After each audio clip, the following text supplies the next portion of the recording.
feel very like my mouth doesn't feel right, and I feel like I'm coming across very phlegmy, but Very what? phlegmy. Oh right, yeah. Well, I'm throaty, so we'll just be the 8th and 9th dwarfs.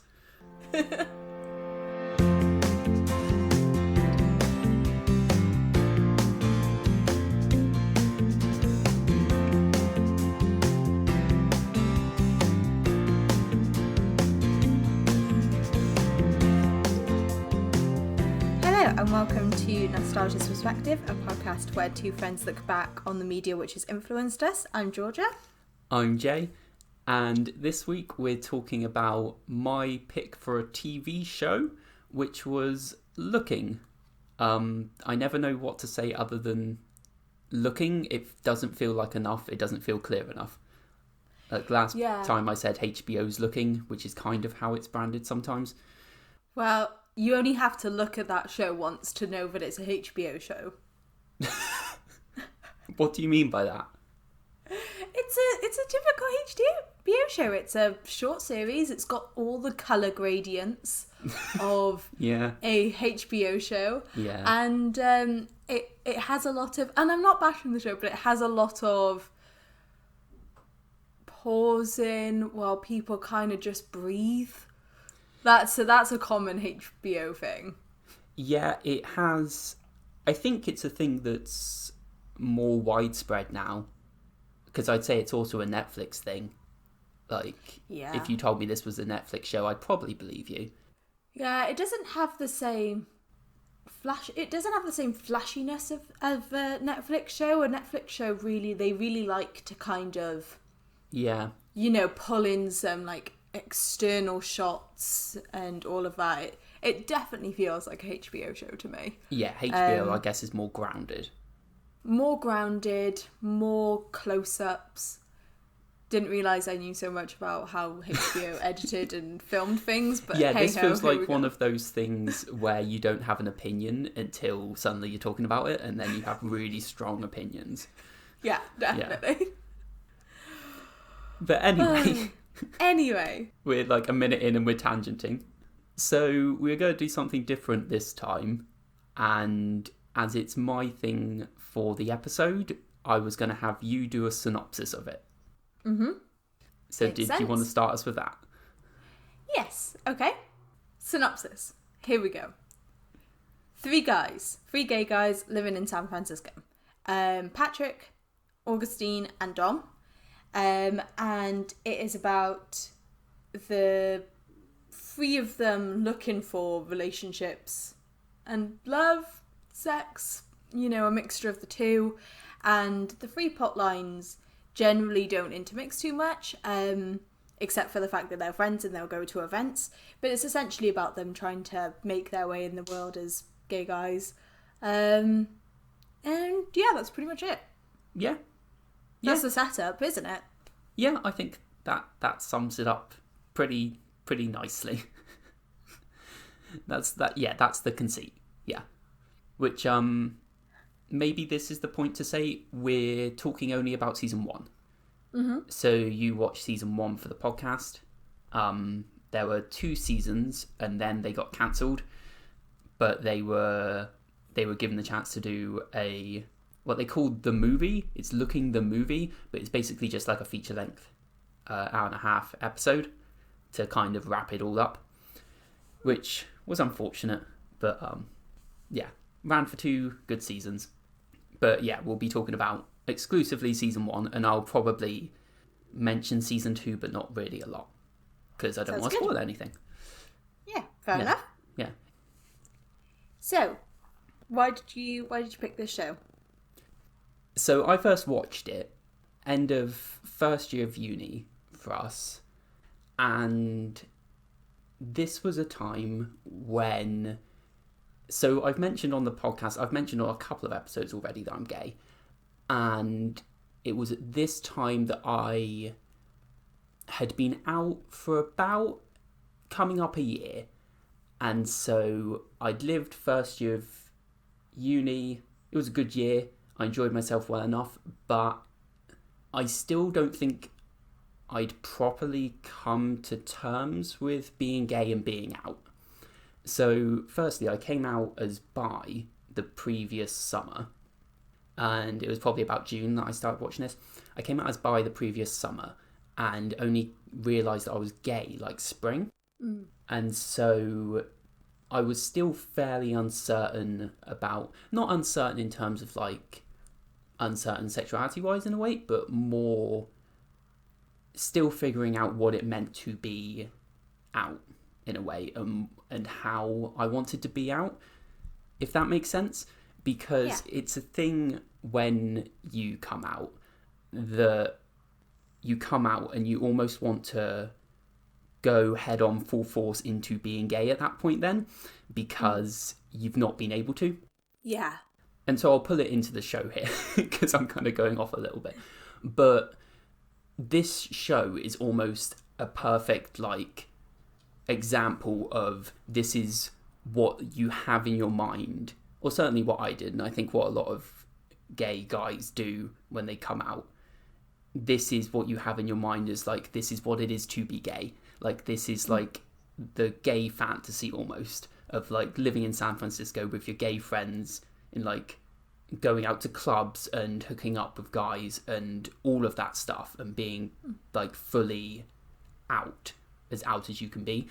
And so for me to find this at a time when I was really just discovering that and trying to figure out how I was going to be as someone who's quite introverted as well, like that full outness isn't something that came naturally to me, but it's something that I almost wanted for myself at that time. Mm-hmm. And so to find this at that time, it was kind of empowering in a way. Yeah. Because also, this isn't the representation you get in an average show. No. And to see this, I don't want to say nuanced, because I think, I will just say nuanced. To see like nuanced portrayals and diverse portrayals of gay people when you have relatively recently come out was really important to me. If I can interject, I think that when you have although there's more gay representation in TV shows, like the more we've gone on, generally there's one or two. Yes. And the problem with having one or two is they're naturally going to be a stereotype. Yeah. And they are not like, that's going to be their character trait. I'm thinking of Glee, right? I know it's just the first thing that came to mind, right? Sure. And Kurt was always going to represent what the show believed about gay people. And he was always kind of encompass that. While, like, it's almost as though, I'm not saying, like, I can't really remember Glee too well, so maybe it was a bad example. But it feels as though that's his character. He is gay. Sure. Well, when you have so many gay characters in, like, when, like, the majority of the characters are gay, you're going to have characters, and then them being gay is kind of like a default. Like, they're not, it's their character, like, you have selfish characters, and you have not so selfish characters, and you have, like, all of these different types of people. Yeah. And being gay isn't their one personality. Yes.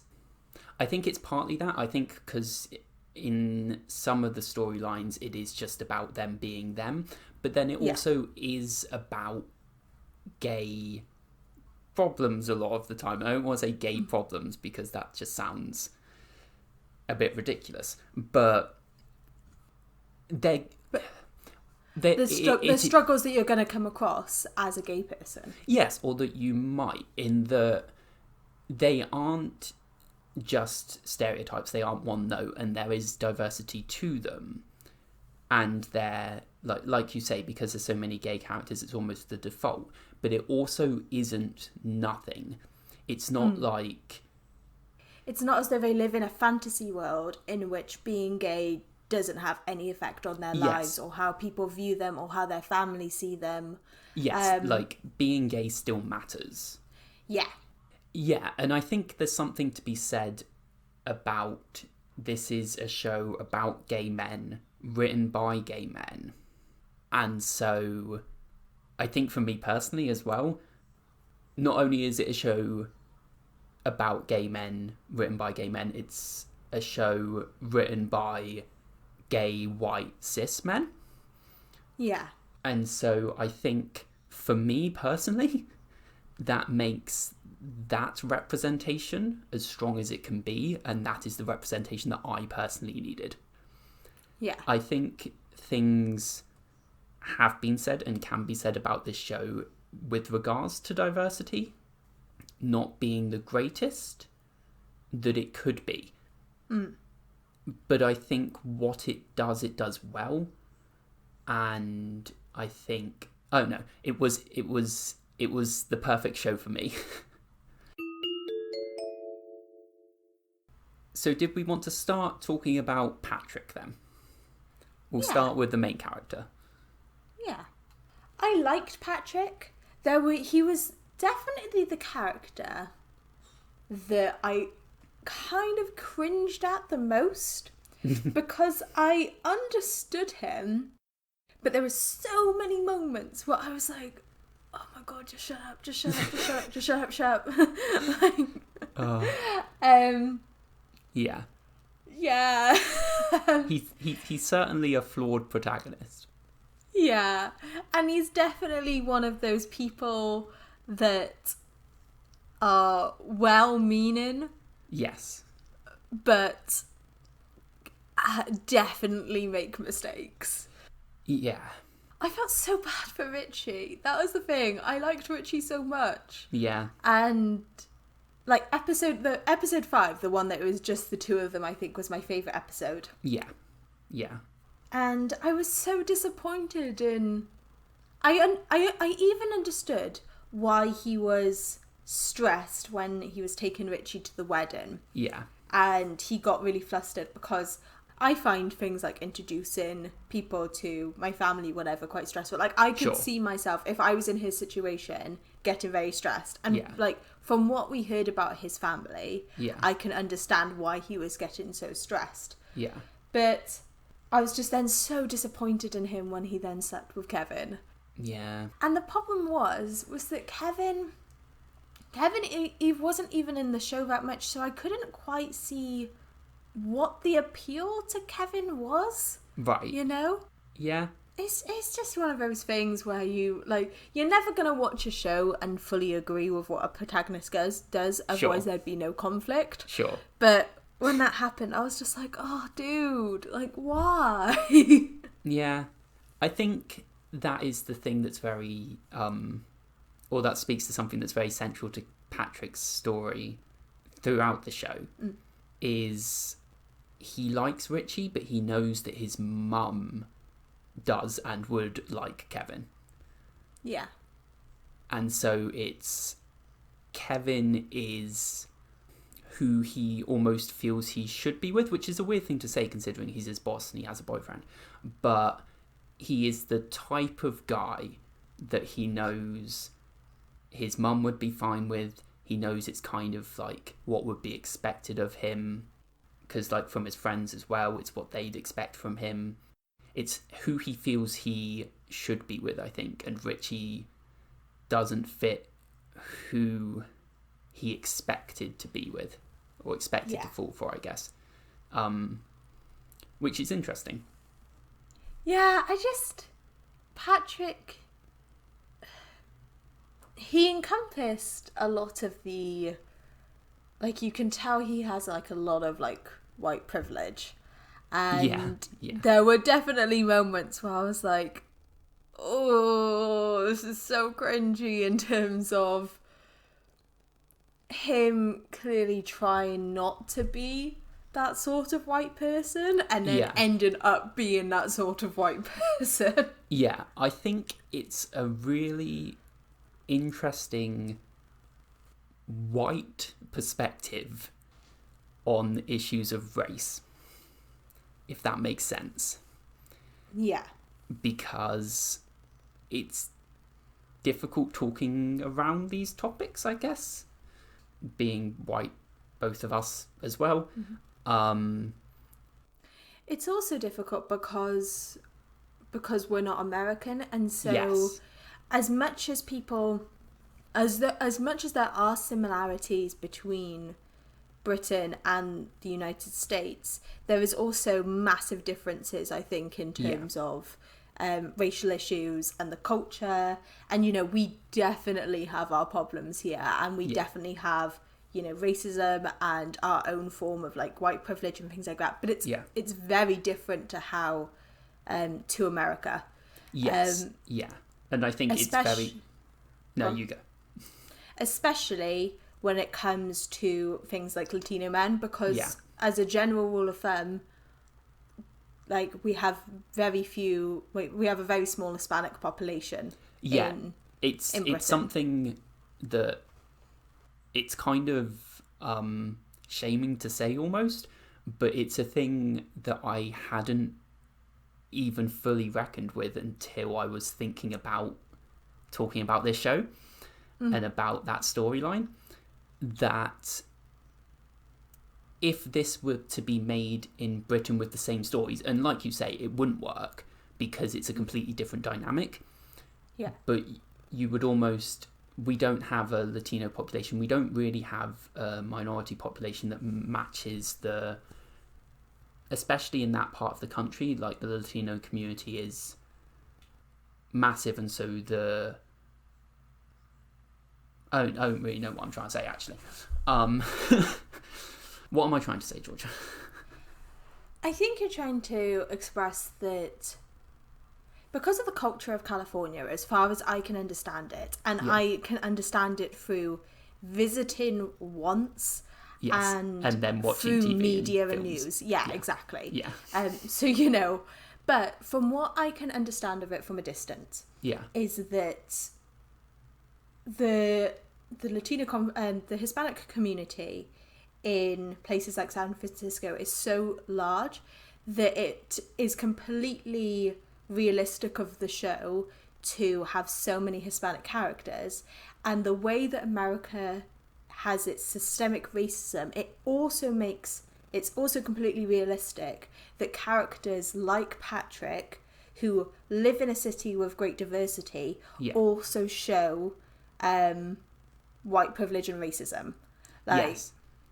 And you know, and not knowing how to navigate relationships and situations that, despite the diversity of the community, he's had a fairly sheltered, like, he's only been with white guys.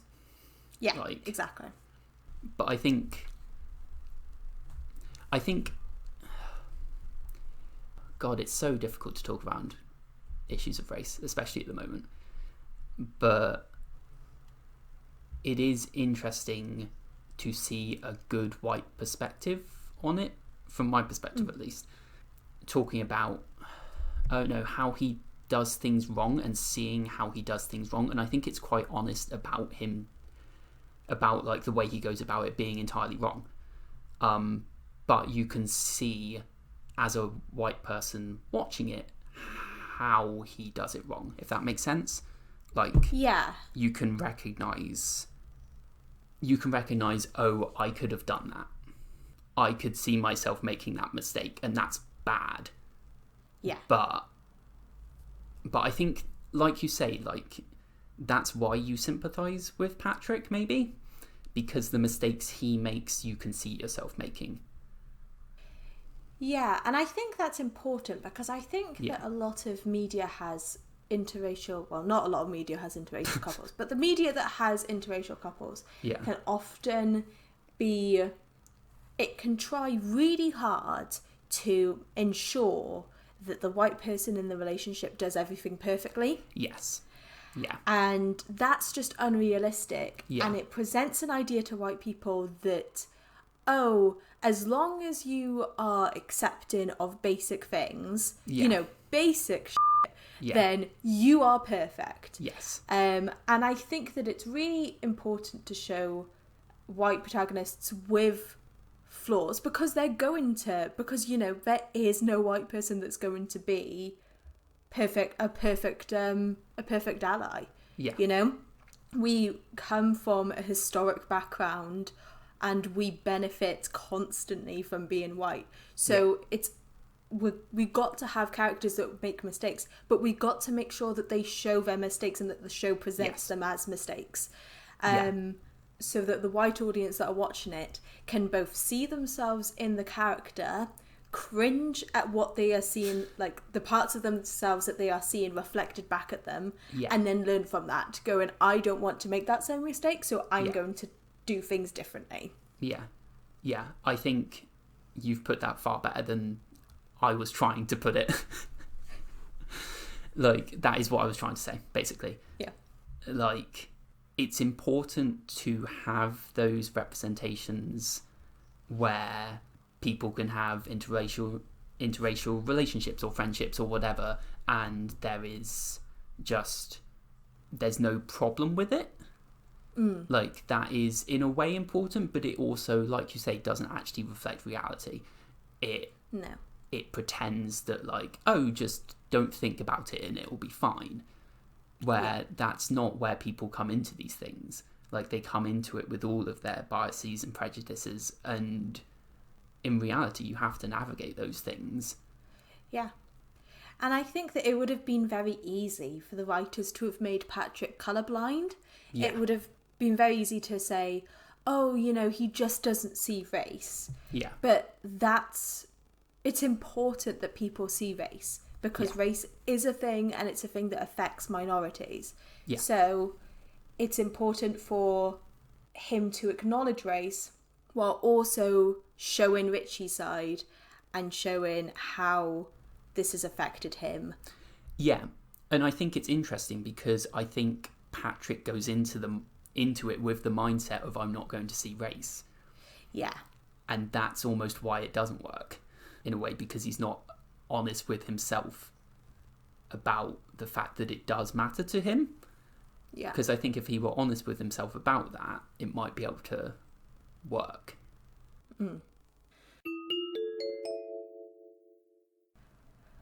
So, is it time to talk about my least favourite character? I think it's time to talk about, at least in season 1, everyone's least favourite character. So, go. Augustine was such a jerk. Yeah. Like, I'm going to be PC, but he was just so unlikable. Yeah, that is kind of his character in season 1. I was like, I'm trying to reflect on any point where I liked him, and I just didn't. Frank deserved better. Yes. Okay, I tell you when you like him. Is the end of the season. Do I? Yeah. Okay, so now this is where I've watched season 2 and the movie directly after watching season 1, but doesn't season 1 end with him and Patrick just on the phone kind of consoling each other? No. No? No. How does season 1 end? It ends with him in Patrick's flat, asleep, and then he's watching Golden Girls, and then Patrick gets on the bed and continues to watch Golden Girls. Oh, yeah. When they have a chat at some point. I swear there's a point where Patrick is sat in his kitchen eating macaroni and cheese and he says it's a salad. Oh, yeah. Yeah, that happens. But that also happens before the whole CJ Frank incident. Oh. So... Well, you still like him then. I would say that Augustine's redeeming quality is his friendship with Patrick. Although that also is like, he's not the greatest friend for the whole season. But no, he moves out and then he's instantly judgmental of Richie. Yeah, I don't think you can blame him for moving out. No, can't blame him for moving out. But he's instantly judgmental of Richie. He's constantly badgering on about how much Patrick wants to be with Kevin. Which I think, like, it's like, let it go, you know? Like, the dude has a boyfriend. Yeah. Patrick's clearly trying to move on from it or like compartmentalize it. Yeah. And you're constantly poking at it. And then also just being an absolute twat about, Yeah. like, he wouldn't be so horrible to your friend's boyfriend when he's like right there. Like, even if you didn't think that he could listen, you know, you don't say that while the guy's like at an event and at the first time of meeting him. Yeah. I didn't understand why he was so up on his high horse. And then like his whole artist thing. I've got a real thing about people in TV shows and movies who are like, I'm an artist. Sure. I take videos of random stuff and it's art. And I'm like, oh, dude, no. Like, shut up. Yeah, literally before you started saying that, it popped into my head your opinions on Rent. Yeah. Rent is the worst. From now on, I film without a script. Shut up, Mark. Like, what you've made is a home movie, not art. Like, wow. Sorry, I really hate Mark in Rent. Yeah, no, I know. He's the worst. And Augustine Anyway, is the worst. Yeah, I was gonna say we're not talking about Rent. Okay. Oh, please don't get me to watch Rent for one of these episodes. I'm not going to get you to watch Rent. I'm just gonna leave it there. So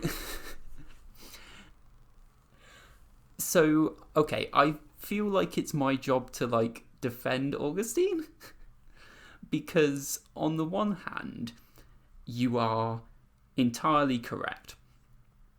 He is not. His actions in the season are not great when put on a list. I think his defense is his insecurity and how that permeates everything about him, if that makes sense. Yeah. Like, I'm not trying to be too harsh, but my first reaction is boo-hoo. Like, well, yeah, but like, okay, so let's take it back to we're both in fairly settled places now, I want to say, in quotation marks, but let's take it back to like end of secondary school, early uni, which is when I watched this as well, so maybe that's appropriate. okay. That is a time, and I know Augustine is older, but it happens for different people at different times. I'm sure you can relate to just kind of not knowing where you're going. Like, feeling like... Because that's where Augustine is. Like, Augustine has gone to art school. Like, that is what he was doing. And then suddenly he's in a place where he doesn't know what he's doing. He's working at a job where he's working for an artist who he doesn't believe in. And that's all he's doing. He's not making any art of his own. So he doesn't know what he's doing. He's with Frank and he loves Frank, but he clearly doesn't love Frank enough. And you can say that Frank's lovely to him, but sometimes that's not enough in a relationship. And like, I just feel like it's that insecurity and that uncertainty from him that he doesn't know where he's going that leads him to do what he does with CJ and to make his comments about Patrick. Because I think what Augustine sees in that situation is Patrick is happy. And Patrick is happy and he's found a way of being happy that doesn't fit. Like, you could almost say from Augustine's perspective that Patrick's like lucked into happiness. He happened to meet this guy who's not a guy he'd normally go for, and it's going well for him. And Augustine's maybe like, that's not fair. Like, why do you get the happiness when I'm stuck here questioning like what I'm doing? Like, I'm spending money I don't know to hire someone to have sex with people in front of me and then have sex with my boyfriend in front of me because I just need to find some way of feeling some sense of achievement. and some sense of self-fulfillment. And I think when you look at Agustín from that perspective, you can maybe sympathise with him more? Question mark? No? Maybe? I don't know. Maybe I'm a bit unforgiving when it comes to characters. I recognise this is a flaw within myself. However, I hope at the very least that in times that I've been insecure about where I'm going and what I'm doing, that I haven't lashed out on people like that. Yeah. Yeah, I think that's the thing. You're not that type of person. And maybe that... Oh, neither are you. I think I'm more that type of person than you are, which is maybe why I can relate more. I don't know. I don't remember you ever lashing out. Yeah. Except for the times that you told me that I should do the dishes more.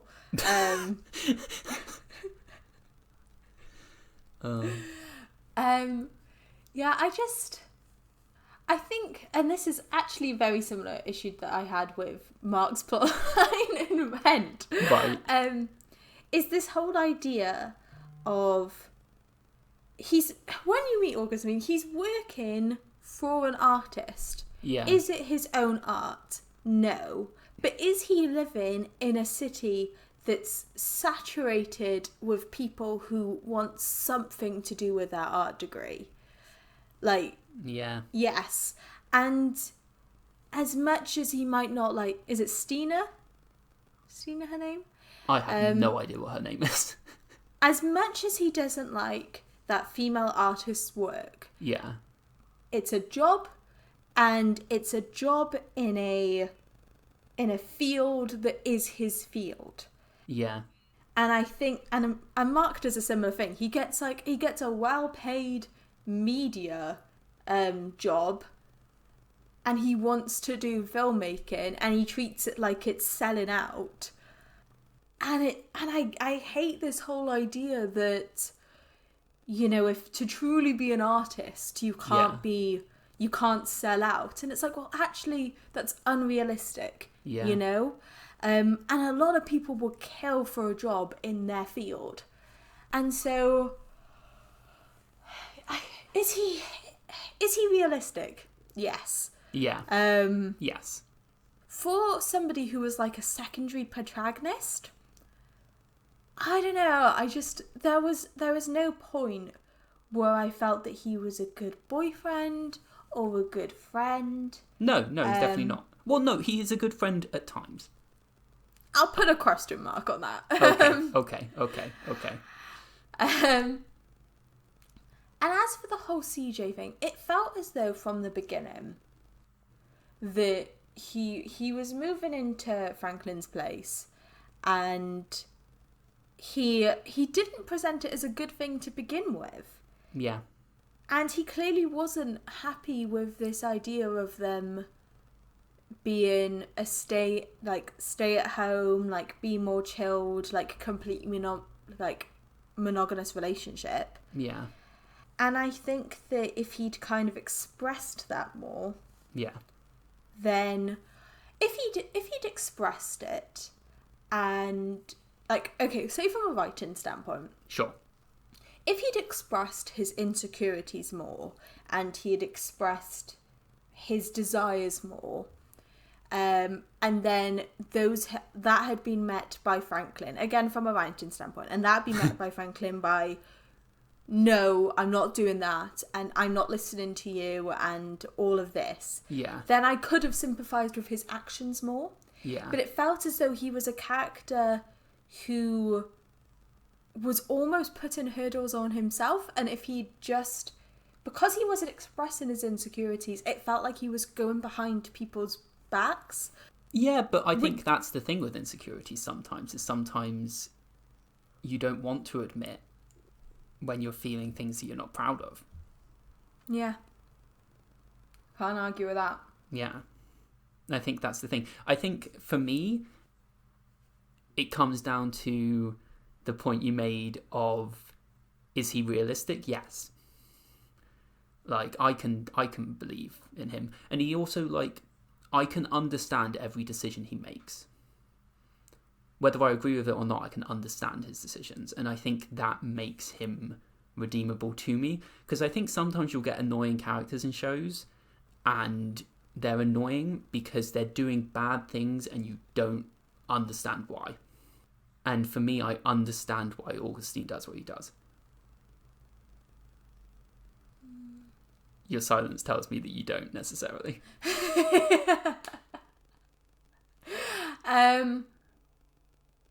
I think that everything he did was realistic to the character that was presented to us. Sure. I don't think he's redeemable in any way. I think I get irritated by characters who make bad decisions and it feels as though it's out of character. Yes. Just to kind of move the plot along. Yes. He was consistent. I'll give him that. He was consistent. And that makes him more realistic than yes. And I suppose the show never... One thing I do like is the show never did try to present us... Like he was in the bite. Yeah. Yes. Like somebody else. Ooh. Mark. Oh, okay. I was wondering who we were talking about from this show then. But okay. No, Mark. Okay. Let's leave Mark alone. Maybe you should get me to watch Rent so I can tear it a new one. Oh god. Yeah, another podcast. But no, I think I would be interested for you to watch season 2 now is the thing, because I would be interested to hear your thoughts on Augustine after watching season 2. But I won't say any more than that. Okay. Doodle-doo. Indeed. So we move on to Dom. Most normal. Like... Yeah, he really is. Just...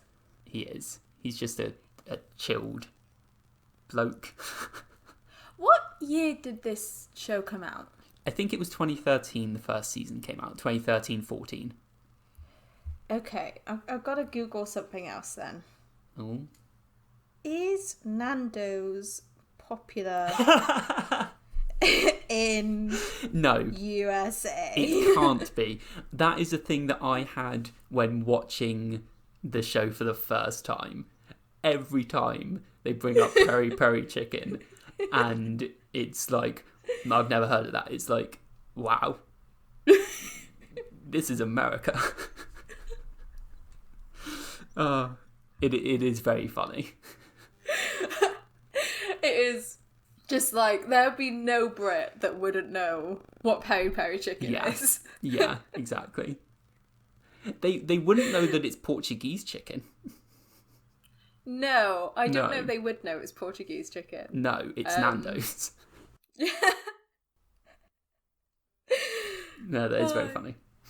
Oh, I love a good cheeky Nando's. Anyway, back to Dom.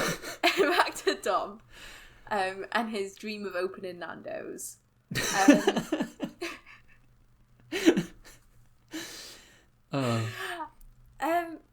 Dom was just... I liked Dom. Like, he had a good... At first, I didn't think I was gonna like him when he contacted his ex. And his ex was clearly somebody who you shouldn't really get back in contact with. But I liked that as a character, he used that bad experience with his ex to decide that he was going to move forward with his dreams. Yeah. With his chicken. And although I was a bit disappointed, I don't know. I understood that he wasn't initially attracted to Lynn. Yeah. It's one of those frustrating things when you're watching a TV show, you're like, oh, come on, just give him a chance. Yeah. Like, yeah. And I'm guessing that that's going to be, like, you know, because he did show progression throughout, and by the end, they kissed. So, like, that's good character development. you know? Yeah. I guess. So, Yeah. I don't have too much to say about Dom, except No. that, like, his storyline was good and his character was, like, has its flaws, Yeah. but ultimately, you know, I didn't want to skip every scene he was in, unlike Agustín. Yeah, okay. So I think Dom is the easiest character to like. I think you're right there. Like, Patrick makes his mistakes and Agustín in season 1 is Agustín. Whereas Dom is just a nice guy who's just trying to get by, and he's kind of sweet. I think Dom's... Unlike the other characters, I think the other characters, their stories are much more about them as people, whereas I think Dom's is more about his relationships with Lynn and with Doris. It is difficult because I think Dom is almost the third character. Not necessarily in a bad way. I think that's the thing. Like you say, you don't want to skip his scenes. You don't want to skip his scenes because they're annoying like they're Agustín, but you also don't want to skip his scenes because they're boring. Like, his storyline isn't boring at all. It just, I don't know. It's the one that there's least to talk about. Yeah. So we've talked about the 3 main characters. Now I want to talk about what it was like specifically for you. We kind of touched on it, I think, a bit anyway. But what it was like specifically for you watching this show, not as a gay man. Because, like I said before, like I said near the start, this is a show, I think, very much written by gay white cis men, mostly for gay men, mostly about gay men. So what was it like watching it not as a gay man? Okay, so this is going to sound like a divergence, but it does lead to something. Sure, I trust you. I watched Bake Off for a couple of years, right? Okay. And I would always have one person in the, like, out of the 12 that I would really support. Sure. And suddenly I started one year and I was just immediately, I was like, oh, I like that person. Yeah. And then I realised that I was always picking the youngest girl of the group. Sure, yeah. I was always picking the girl who suited my demographic the best. Yeah. And I realised this when I was about 22, and I'd understood that representation before was important before. Yeah. But it was the first time that I fully sat down and realised exactly, like, why it is important. Yeah. It's because you want somebody to identify with. Yeah. And so watching a show like this, there was nobody for me to identify with because they were completely different to me. But then on the other hand, it was really good for me to watch precisely because there was nobody that I identified with. Yeah. Because there are a lot of shows for my demographic. Yes. And it was not my first time, but, you know, it was the first time in a while that I watched something where I didn't immediately have somebody to put myself into. Sure. And that meant I had a bit more of a kind of, like, bird's eye view, and I was able to see perspectives that were very different from mine. Yeah. And lives that were very different from mine, which is always a good thing and something that I'd always encourage people to do. Yeah. And in terms of, you know, I watched it's something that you don't realise, but as I was watching the first, like, 2 episodes, I realised that the majority of the shows I watch that have gay relationships generally don't show them so intimately, don't show them so, like, sexually or being as cuddly or physical or anything like that. And it's something that you miss out on because it completely normalizes those relationships. Yeah. Yeah, definitely. And I think it's a shame that gay relationships on screen can often mean that, you know, the rating is kicked up a notch and people can see it as a bit more, Yeah. but that we don't generally have the same feeling of like, oh, this is risque, Yeah. as seeing heterosexual relationships. Yeah. And so I really enjoyed it. At points I was like, oh, could this do with a female character? Like, well, it had Doris. Yes, it but has Doris. she wasn't in it much. Sometimes I was like, oh, could this do with a bit more of a prominent female character? But I think that it would have felt unnecessary. Yeah. And the show was written for a demographic, and I'm glad that it was written for that demographic, because that demographic doesn't get many TV shows that are centered around them. Yeah. I'm sure that if I looked on Netflix, there's thousands of TV shows that are centered to white female Sure. people. And so yeah, it was that bizarre like duality of me going, oh, there's no one here for me to slot myself into. Yeah. And then also being like, there is a reason for that, and that is ultimately a thing that I'm glad it does. Yes. Does that make sense? Yeah. Yes, and I'm glad you were able to have that perspective on it and able to enjoy it in that way, I guess. I think there were kind of two thoughts that I had as you were saying that. The first was, not only is it important to watch things that don't necessarily represent you in them. I mean, particularly when you're from a privileged perspective. It's important to watch the things that don't represent you, but it's also watching things that you aren't as attuned to. So as a gay guy, I'm attuned more to media representing the gay male perspective. Like, that's what I'm drawn to. And so I imagine you wouldn't consume as much media to do with that perspective as me, because I want to say, like, it doesn't matter as much to you. And I'm not saying that as like a judgment, but like it doesn't have as much impact on you in a way, does it? It's not as personal. Yeah. Yeah. I think there's two things there.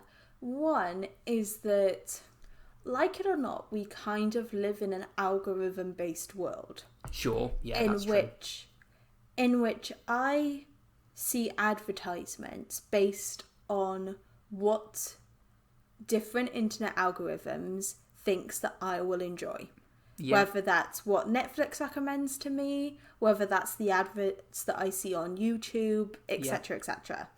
And so I am less likely, like, I hadn't heard of this, and I am less likely to have shows with that for different demographics advertised to me, so I'm going to be less aware that they're happening, and that's the same for every group. Yeah. And secondly, while, you're right, you're completely right, while I enjoyed the show and I thought it was a good show, and while I liked the characters and I could see the emotional beats, there was nothing in my life experience that could relate to these characters, just because that isn't my life experience. And that doesn't mean that I can't sympathise and I can't relate to them and I can't say, oh, that kind of reminds me of this that happened in my life at this point. Yeah. But I'm not going to have been through the same things. Same as, you won't have been through the things that I watch. Yes, I can't relate so much to female-centred things. Yes, exactly. Like specifically female narratives. Yes. Like, you will have, I'm sure that during the course of doing this podcast, there will be points where there will be female protagonists that come across everyday sexism that you just haven't experienced. Yeah. And there will be characters that come across homophobia that I haven't experienced. Yeah, although I would say that those, I've said in the past that, like, I'm thankful to be gay because it gives you a window into other discrimination. Yeah. I think it's very helpful. And vice versa, I'm sure. Yeah. Yeah. Yeah, definitely.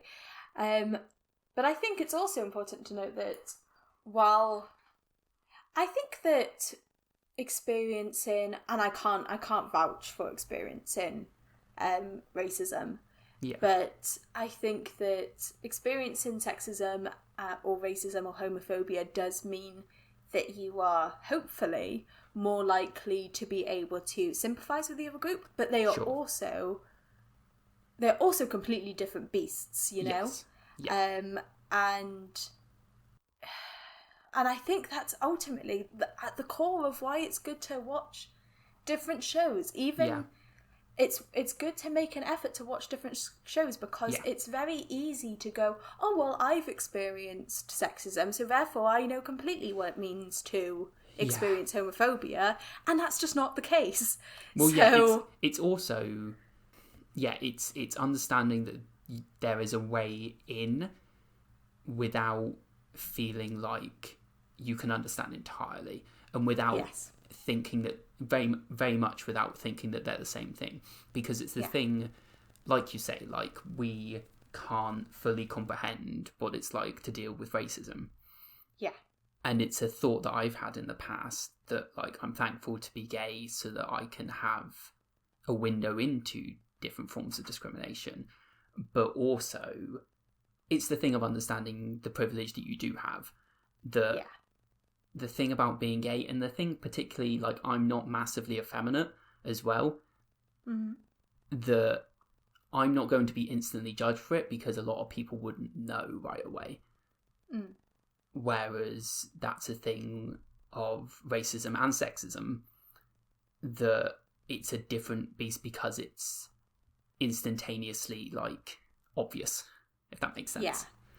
But then on the flip side of that, I have never had to go through the experience of making the decision of, do I stay true to myself and potentially come across prejudice and discrimination, or do I try to hide myself?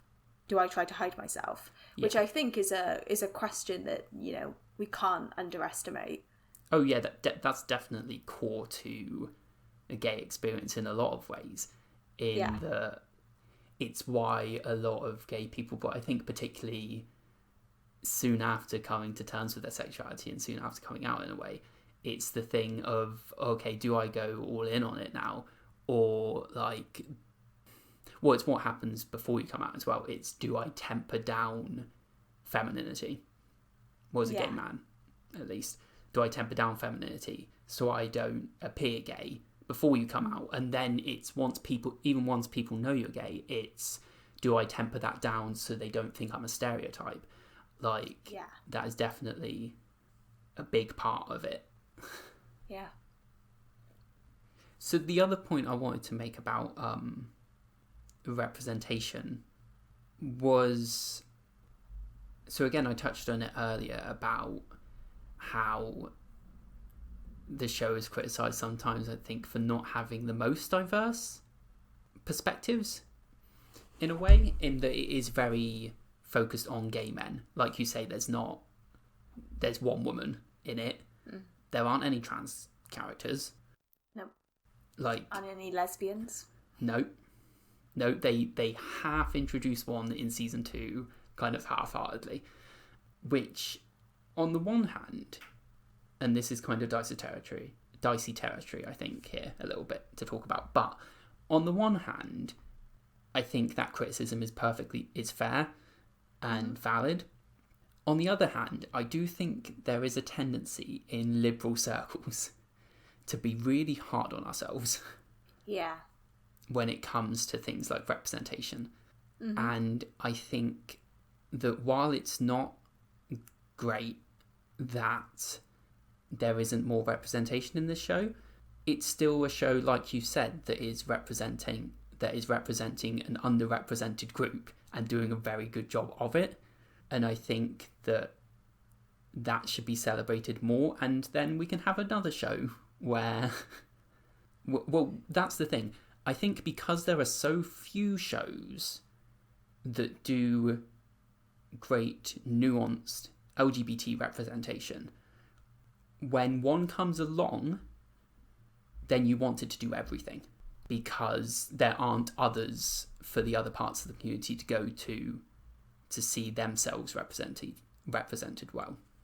I completely agree, because I think the criticism can often be, this one show isn't as diverse as I'd like it to be. Yeah. When the criticism should really be, the overall media isn't as diverse as I'd like it to be. Yeah. And that doesn't mean that every demographic has their one show. Yeah. What it means is that we want a broad variety of shows with all different sorts of demographics and representations. Mm-hmm. And I think that that's the thing that should be the focus, is making it so that more shows, because, like, you know, I think of course there are writers who are writing stories about trans people and about, you know, gay women and about different races and all of this. The problem is that they're not getting greenlit.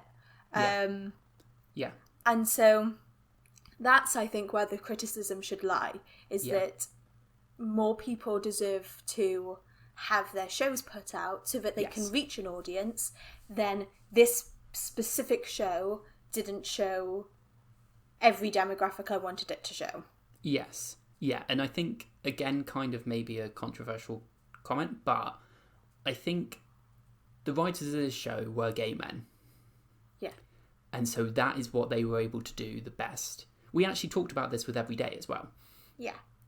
I think if they tried to introduce, and the times when they tried to introduce that bit more diversity, it wouldn't have been as good. Like, if there had been trans characters in this show, I don't think that they would have been the best trans representation, because it wasn't trans people writing them. And that's that. Then you come into the difficulty of, like, well, if trans people can't get into the writer's room, then how are we ever going to get trans representation? But I think that's the thing. Like, and yes, they, you know, okay, I'm arguing against my point here. They should have maybe brought on trans writers and then had trans characters. I've argued against myself. But I think this is that, like, sometimes when you try to tick every box, you end up doing nothing well enough. And this show does what it does well enough. Yeah. Yeah. Plus, I think it's and I don't like to make excuses for shows, but it's also a small HBO show. You know, it's 8 episodes and it's half an hour long. Yes. And it was clearly a show intended to say, like, hey, here's a population and we just want to show the general lives of people who live this lifestyle. Yeah. In San Francisco and all of this. And I think that's good to just kind of, like, have series that shows snippets. And if you have a series that's attempting to be a piece of a puzzle, and then you try to show the entire puzzle, it's gonna get more complex. And that is good for general media and wider and longer series. But for this small one, I can kind of accept that the diversity it's got. Yes. You know? Yeah. And it has some diversity at least, and deals with the diversity that it has well. Yes, exactly. Okay, so for you, how does it hold up? I think it holds up well. I think it's another one of those where nostalgia plays a big part in my enjoyment of it, because it takes me back to that time when I was less certain of myself. And that I saw this representation of almost what I wanted to be, or what I felt I wanted to be, like the life I felt I wanted to live at that sort of time. As a not massively confident person. And as someone who hadn't experienced a lot of, like, gay culture and wanted to. And so I think it holds up well for me because of that. I think some of the writing is not the best, honestly. Yeah. Like, some of the dialogue feels written rather than natural. But I forgive that. Yeah. Was there anything that you felt that it seemed dated or anything like that? I didn't think particularly it seemed dated. The only thing that dated it for me was the constant references to Facebook. Yeah. I think that's maybe also an indication of the age of the writers. Yeah. No shade there, but yeah, I think it held up. I think it held up well. Yeah. I'm fine signing off on that. Good. I'm glad, and I'm glad you seem to enjoy it. I wasn't certain whether you'd enjoy it, honestly. Yeah, I enjoyed it. I mean, I'm not I don't know if I watched the second season, but I enjoyed it. That's fair. You know? That's fair. So next time we're back to your choice. So did you want to introduce what we're talking about next time? Do you remember what we're talking about next time? Yeah, totally. And I'm totally not looking at the Google Docs list. Oh, of course not. I just had to look at it a second ago. Next, we're discussing Looking for Alaska. Hey! Which was my favourite book when I was a 2013 late teen young adult who was on Tumblr a lot. Oh, there's been a lot of things recently on TikTok that are like, I wish I had been a teenager back in between 2012 and 2014, and it's like you really didn't. It wasn't that great. Yeah. But actually, I'm looking forward because I think that this is something we'll discuss, but I think that it's a book and it's an author that gets a lot of bad rep that it doesn't deserve. So I'm looking forward to being able to chat about it. Yeah. So just to clarify as well, we're going to be mostly talking about the book, and I imagine we'll probably reference the TV series, but not. Yes. Have you watched the TV series? Yeah, I watched it when it came out. Nice. Great. Yeah. Okay. So yeah, we'll talk about that next week. And time for credits, I guess. You said next week again.